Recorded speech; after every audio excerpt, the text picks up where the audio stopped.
In 2004, I was a brand new brigadier general commanding our training center in Grafenberg, and I had a chance to come to Tbilisi to start the Georgian train and equip mission with Georgian soldiers. And at the time, it was fascinating because they literally were recruiting soldiers to come in and start their basic training before they sent them off to Iraq and Afghanistan.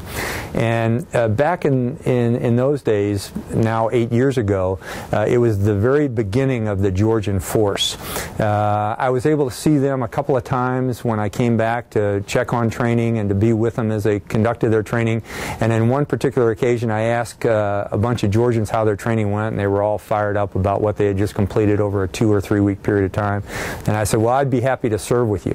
And sure enough, a few years later, I served with that same battalion in Iraq. They were under my command in northern Iraq.